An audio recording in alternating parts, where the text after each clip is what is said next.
ये संदेश किसी भी धर्म या देवी देवता का अपमान करने के लिए नहीं है। हमारा उद्देश्य केवल बाइबल की सच्चाई को समझना और अपने मसीही भाई बहनों के विश्वास को और मजबूत करना है। यदि आप बाइबल को नहीं मानते तो कृपया इस शिक्षा को केवल एक जानकारी की तरह लें। लेकिन यदि आप यीशु मसीह में विश्वास रखते हैं तो ये संदेश आपके विश्वास को गहरा करेगा। भाइयों और बहनों, एक सवाल अक्सर लोगों के मन में उठता है, इस अद्भुत और अनंत ब्रह्मांड का सच्चा रचयिता कौन है? क्या वो ब्रह्मा है जिन्हें हिंदू धर्म ग्रंथों में सृष्टिकर्ता कहा गया है, या वो यीशु मसीह है जिन्हें बाइबल आरंभ और अंत कहती है? ये प्रश्न केवल दर्शन का विषय नहीं बल्कि हमारी आत्मा और विश्वास से जुड़ा हुआ है। हिंदू पुराणों के अनुसार ब्रह्मा का जन्म हुआ। कहा जाता है कि वे एक कमल से प्रकट हुए जो विष्णु की नाभि से निकला, यानी ब्रह्मा की भी एक शुरुआत थी। अब सोचिए, जिसका जन्म हुआ है, जिसका आरंभ हुआ है, क्या वो अनंत और शाश्वत सृष्टिकर्ता कहलाया जा सकता है? बाइबल के पहले ही वचन में लिखा है, आदि में परमेश्वर ने आकाश और पृथ्वी की सृष्टि की। इसका अर्थ ये है कि परमेश्वर स्वयं किसी से उत्पन्न नहीं हुए बल्कि उन्हीं से सब कुछ उत्पन्न हुआ।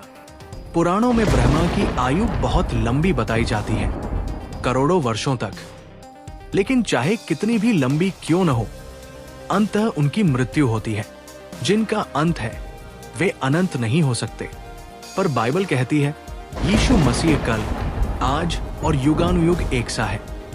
इसका अर्थ है कि उनका कोई आरंभ नहीं और कोई अंत नहीं। वे सदा से हैं और सदा रहेंगे।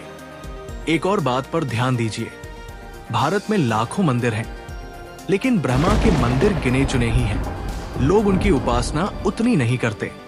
इसका कारण यह है कि ब्रह्मा की आराधना सीमित है। लेकिन यीशु के बारे में लिखा है कि एक दिन स्वर्ग, पृथ्वी और पाताल की हर एक घुटना उनके सामने झुकेगी और हर एक जीभ मान लेगी कि यीशु मसीह ही प्रभु है, यानी संपूर्ण सृष्टि उनकी आराधना करेगी। अब सोचिए, क्या कोई ऐसा हो सकता है जो जन्मा भी हो, जिसका अंत भी हो और जिसकी आराधना भी सीमित हो, वो संपूर्ण ब्रह्मांड का रचयिता कहलाए? उत्तर स्पष्ट है, नहीं। सृष्टि का सच्चा रचयिता वही हो सकता है जो अनंत है, शाश्वत है, अपरिवर्तनीय है, और वो है हमारे प्रभु और उद्धारकर्ता यीशु मसीह। प्रिय भाइयों और बहनों, यही कारण है कि बाइबल हमें सिखाती है कि आरंभ से लेकर अंत तक, पहला और आखिरी, अल्फा और ओमेगा, वही एक है, यीशु मसीह। वही सच्चे परमेश्वर है, वही सृष्टि के रचयिता और पालनहार है, और वही हमारे जीवन का भी स्रोत और उद्धार है। भाइयों और बहनों, जब हम अपनी आंखें उठाकर आकाश की ओर देखते हैं तो मन में एक ही सवाल उठता है, ये सब किसने बनाया? हवा का झोंका, समुद्र की लहरें, सूरज की रोशनी, चांद की शीतलता, तारों की गिनती से परे आकाश, ये सब किसके हाथों से रचा गया? मानव जाति की शुरुआत से ही लोग इस प्रश्न का उत्तर खोजते रहे हैं। अलग अलग सभ्यताओं ने अलग अलग नाम दिए। कहीं देवताओं का जिक्र हुआ, कहीं प्रकृति को पूजा गया, तो कहीं विज्ञान ने अपने सिद्धांत दिए।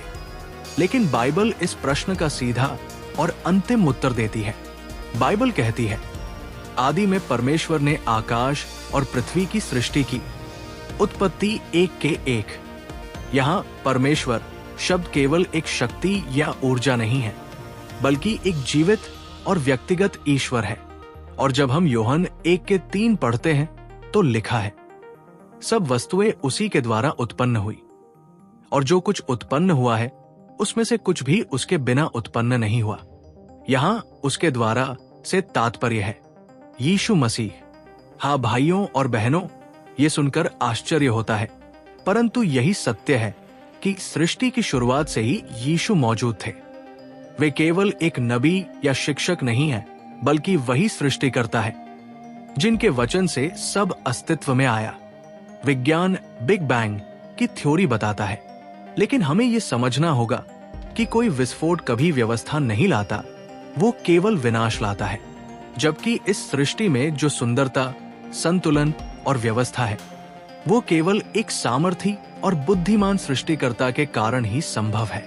जब आप देखते हैं कि सूरज ठीक दूरी पर है, जिससे न हम जलते हैं और न जम जाते हैं, जब आप देखते हैं कि पृथ्वी अपनी धुरी पर घूमती है और मौसम बनते हैं, जब आप मनुष्य के शरीर की जटिलता को समझते हैं, तो ये सब गवाही देता है कि इसके पीछे कोई महान डिजाइनर है, और वो है यीशु मसीह। इब्रानियों 1:3 में लिखा है, वो अपनी सामर्थी वाणी से सब वस्तुओं को थामे हुए हैं।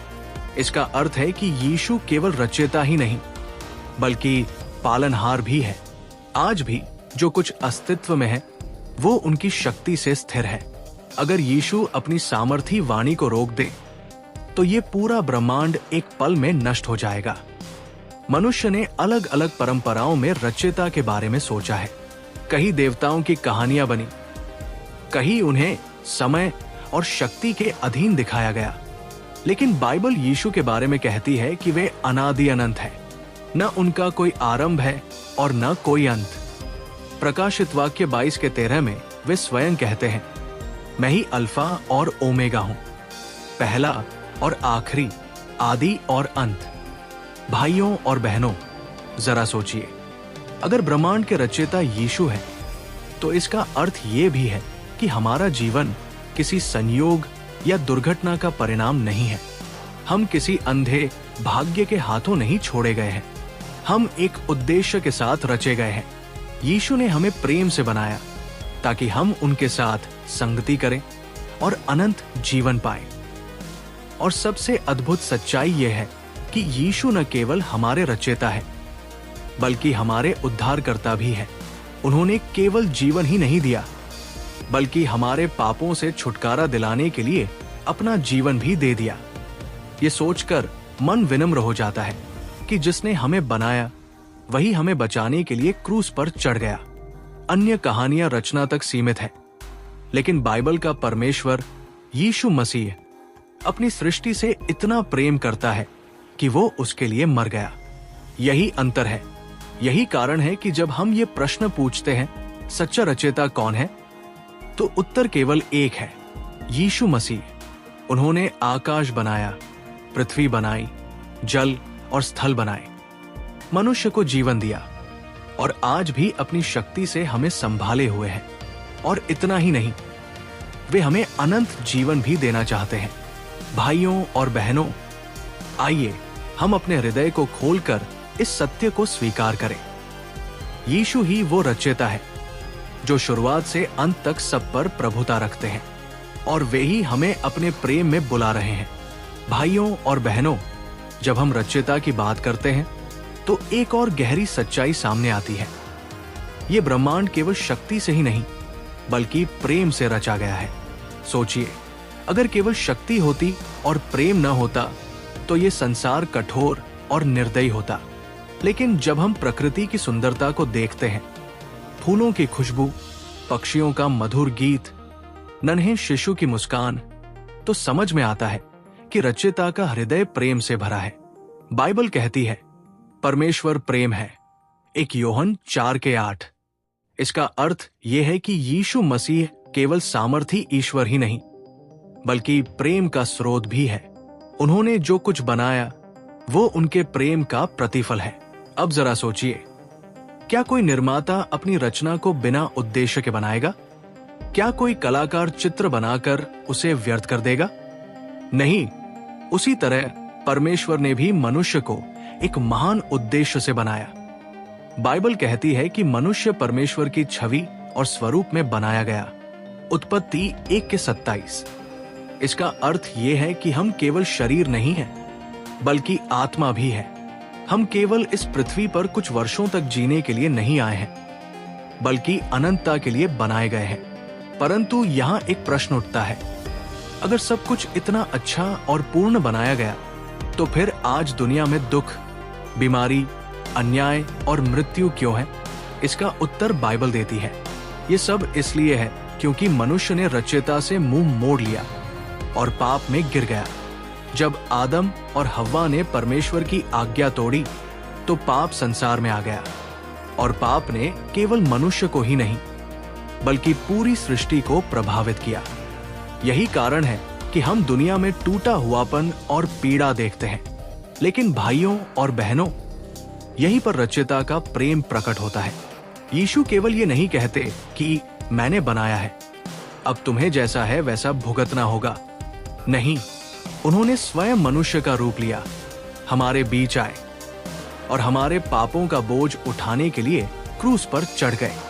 क्या आपने कभी सोचा है कि जिसने तारों को बनाया, जिसने समुद्र की सीमाएं तय की, जिसने पर्वतों को खड़ा किया, वही अपने ही बनाए हुए मनुष्यों के हाथों से ठुकराया गया और क्रूस पर चढ़ा दिया गया? ये प्रेम की पराकाष्ठा है। कुलुस्सियों 1 के 16 से 17 में लिखा है, उसी में सब वस्तुएं सृजी गई, सब वस्तुएं उसी के द्वारा और उसी के लिए रची गई। वही सबसे पहले है और सब वस्तुएं उसी में स्थिर रहती है। यहाँ हम 2 गहरी बातें सीखते हैं। पहली, सब कुछ यीशु के द्वारा बनाया गया। दूसरी, सब कुछ यीशु के लिए बनाया गया। इसका अर्थ यह है कि हमारा जीवन केवल खुद के लिए नहीं है। हमारा अस्तित्व एक बड़े उद्देश्य से जुड़ा है और वो उद्देश्य है यीशु को जानना और उनकी महिमा करना। आज दुनिया का सबसे बड़ा भ्रम यही है कि मनुष्य सोचता है कि वो खुद ही अपने जीवन का मालिक है। लोग कहते हैं, ये मेरा शरीर है, मेरी जिंदगी है, मैं जो चाहूं वही करूंगा। लेकिन सच्चाई ये है कि हम अपने नहीं हैं। बाइबल कहती है, क्या तुम नहीं जानते कि तुम स्वयं के नहीं हो, क्योंकि तुम मूल्य देकर मोल लिए गए हो। 1 कुरिन्थियों 6 के 19 से 20। हमारे जीवन का वास्तविक स्वामी वही है जिसने हमें बनाया और उद्धार किया, यीशु मसीह। भाइयों और बहनों, जब ये सत्य हमारे हृदय में उतरता है तो जीवन का पूरा दृष्टिकोण बदल जाता है। तब हम समझते हैं कि हम यहाँ केवल खाने, पीने, नौकरी करने और मरने के लिए नहीं आए हैं। हम यहाँ उस रचयिता को जानने और उसकी इच्छा के अनुसार जीने के लिए हैं, जिसने हमें अनंत जीवन के लिए बनाया है। और सबसे बड़ी बात यह है कि ये रचयिता दूर या अजनबी नहीं है, वो निकट है। बाइबल कहती है, वो हम में से हर एक से दूर नहीं है, क्योंकि हम उसी में जीवित रहते हैं, चलते फिरते हैं और अस्तित्व में है। प्रेरितों के काम 17 के 27 से 28। यानी यीशु मसीह हमारे जीवन की हर धड़कन में, हर सांस में उपस्थित है।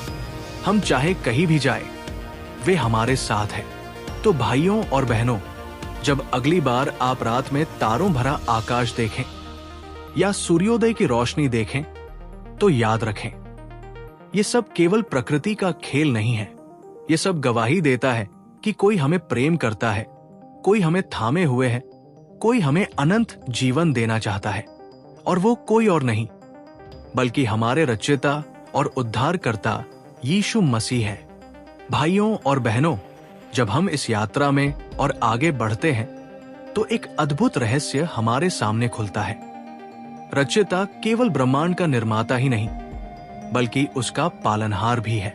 जैसे कोई पिता अपने बच्चों को जन्म देकर उन्हें अकेला नहीं छोड़ देता, वैसे ही परमेश्वर ने भी अपनी सृष्टि को रचकर छोड़ नहीं दिया।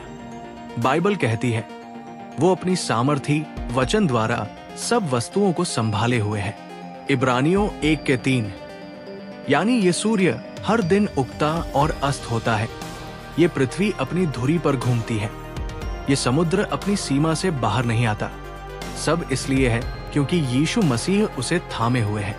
जरा सोचिए, अगर एक क्षण के लिए भी परमेश्वर अपना हाथ हटा ले तो ये पूरी सृष्टि बिखर जाएगी, क्योंकि वही मूल है, वही आधार है और वही केंद्र है। भाइयों और बहनों, आज विज्ञान भी मानता है कि ब्रह्मांड किसी अदृश्य शक्ति से थमा हुआ है।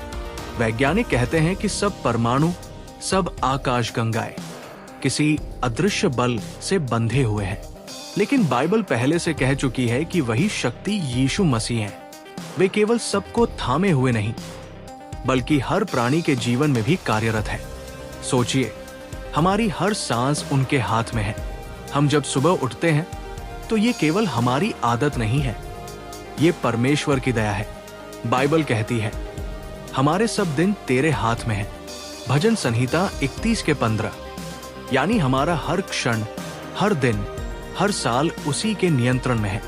लेकिन भाइयों और बहनों, यहाँ एक और गहरी बात है। ये रचयिता और पालनहार केवल दूर बैठकर संसार को नियंत्रित नहीं करता, बल्कि वो हमारे जीवन में व्यक्तिगत रूप से शामिल होता है। यही कारण है कि जब हम दुख में होते हैं तो वो हमें सांत्वना देता है, जब हम भटकते हैं तो वो मार्ग दिखाता है, जब हम कमजोर पड़ते हैं तो वो हमें उठाता है। यीशु मसीह ने कहा, मैं अच्छा चरवाहा हूं। अच्छा चरवाहा भेड़ों के लिए अपना प्राण देता है। यूहन्ना 10:11।